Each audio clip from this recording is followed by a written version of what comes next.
and welcome to Action Teacher Video. Video is a powerful tool that teachers are using to reflect on their own practice and to communicate new ideas. In this series, we feature videos produced by teachers themselves and discuss the contents and implications here in the studio. In this programme, we'll be looking at an innovative approach to primary English teaching in Greet Primary School, captured on camera by teacher Heather Ravenhall and called How to Motivate Reluctant Readers. I'm delighted to be joined in the studio by Heather Ravenhall. Hello Heather, welcome to the show. Joining Heather is another teacher with some similar experiences and concerns from Broadway Junior School, Chris Horn. Hello and welcome. I'm also pleased to introduce a consultant and frequent contributor to Teachers TV, Adrian Jones. Hello. Hello. Heather, I wonder if you could tell me a bit about your project.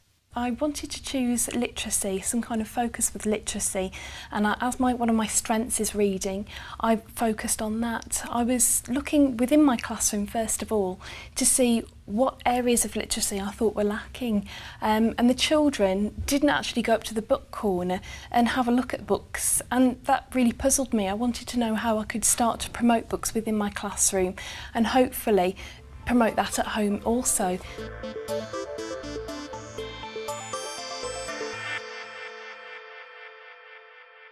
Within my project, I have used a range of different strategies and methods to encourage children to enjoy reading and be enthusiastic about books.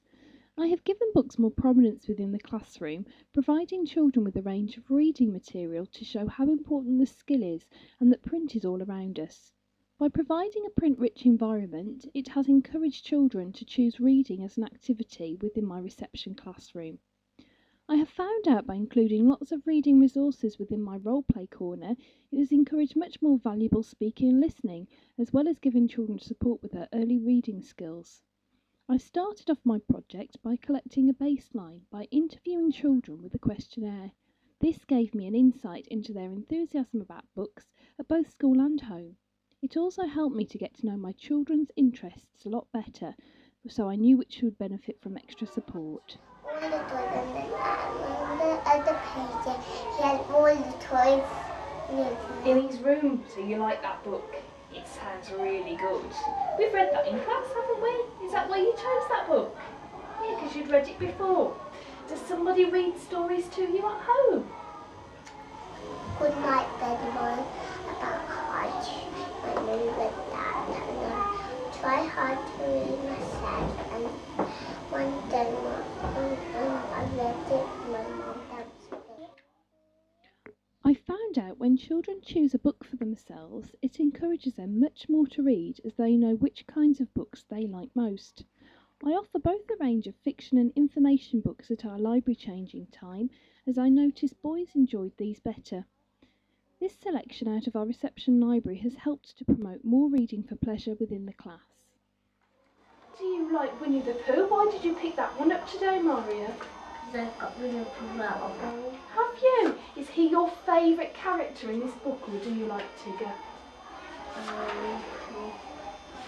Who is your favourite character in the book? Winnie the Pooh. Lovely. Do you think you can read all the words in this book, or are you going to have a look at the pictures today? Look at the picture. Okay, see if you can recognise any of your special words. This one, do you know that one? One of your special words. Good girl, the.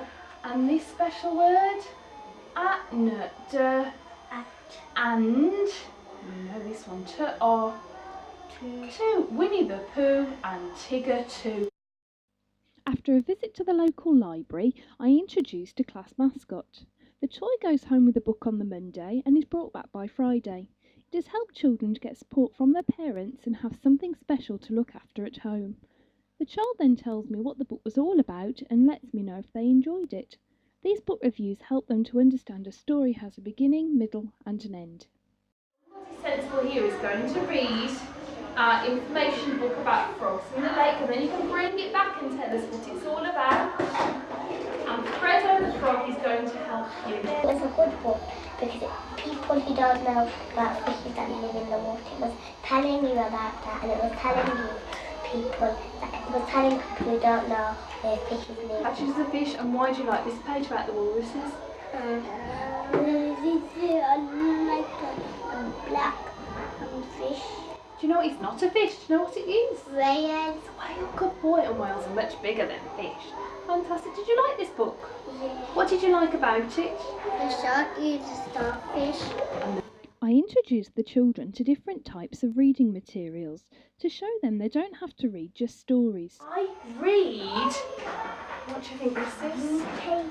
You're right. I read a newspaper. This comes into my door on a Thursday, and when I get home from work, I read, and it tells me what's going on around where I live. Whose mummy or daddy likes to read the newspaper at home?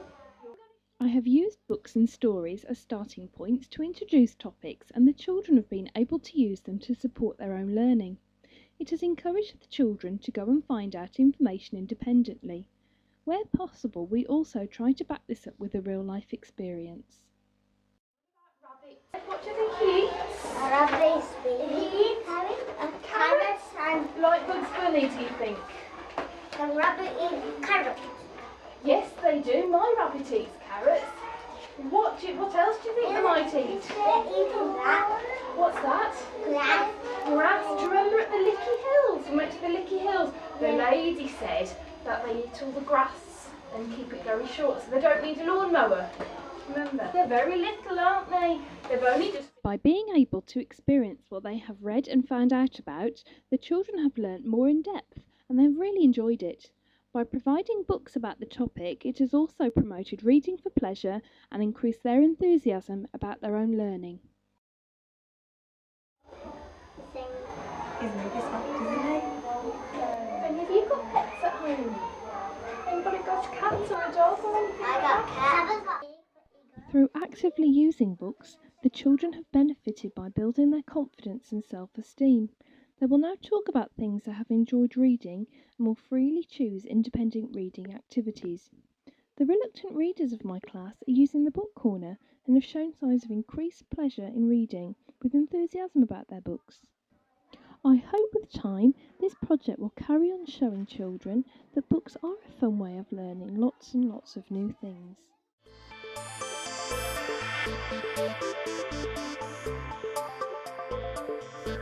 Well, Heather, the children in the video seem to really be enjoying reading now. What was their attitude to books before? Before, a lot of them wouldn't want to go and take that as a chosen activity. They would just make sure they went outside or get involved with construction, and now they're actually looking at the books and getting more involved, and then coming back and telling me things about them. I select a whole range of books now, not just storybooks. It's informed me that I need to use information books and also put out comics and all sorts of different magazines for them to look at. What do you think are the key factors in encouraging children's interest in books and reading? I think it's important to actually home in on what they enjoy, because if you don't do that, they won't be interested to pick up a book and they'll just shy away from doing that activity and want to do something else instead.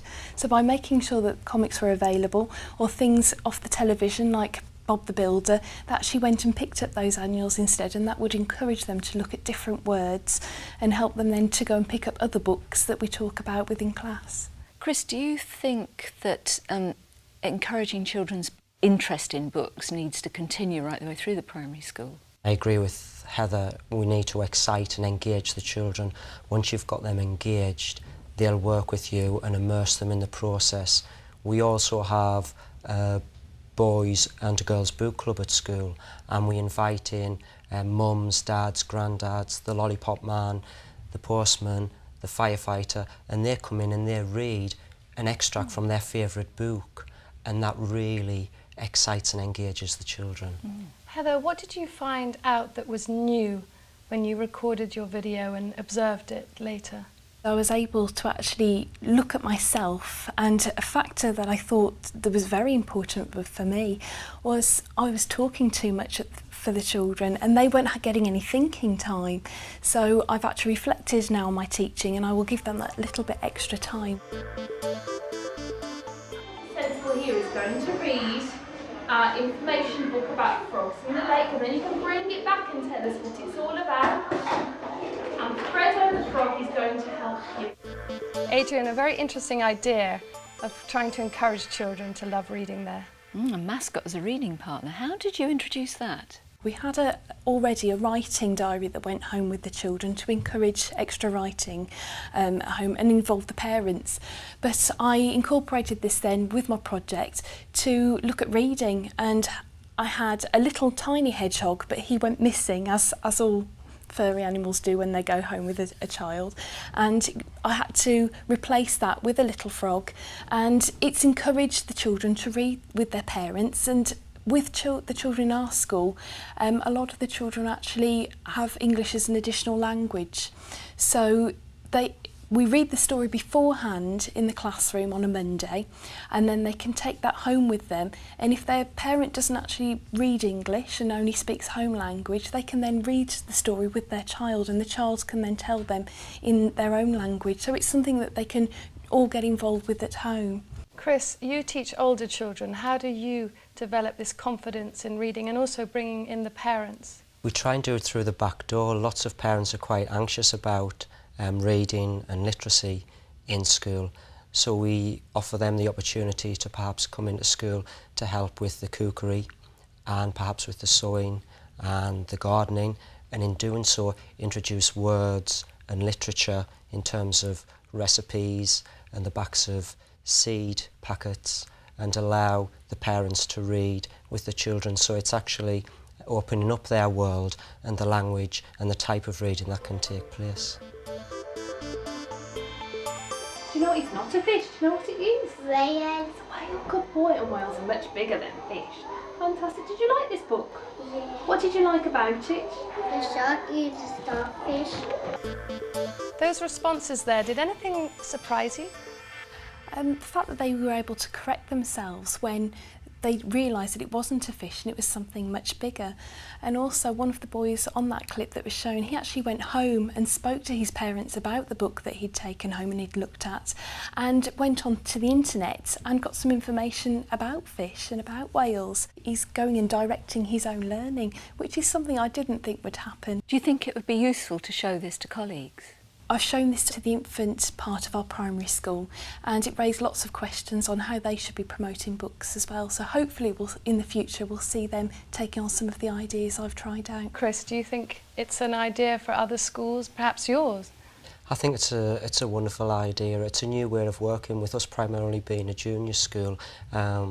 We have links with our feeder infant school Key Stage 1, and to share practice across key stages, especially related to generic skills in reading and understanding and have a love of books. Yeah, I think it will be a wonderful opportunity to share that with my colleagues. Have you used what you've learnt in your project with other schools? I haven't had the chance to, unfortunately, but that's something maybe I could do in the future. And hopefully through this video other people will get to see what I've been doing and they could try it out for themselves. I think that's a good point to end on, but I'm sure that this will provoke much more discussion. You can, of course, find out more from our website at teachers.tv, and it only remains for me to thank our teacher producer Heather Ravenhall and guest Chris Horn, and thanks also to Adrian Jones. Please join us again on Action Teacher Video, and in the meantime from me, Xanthi Steen, goodbye.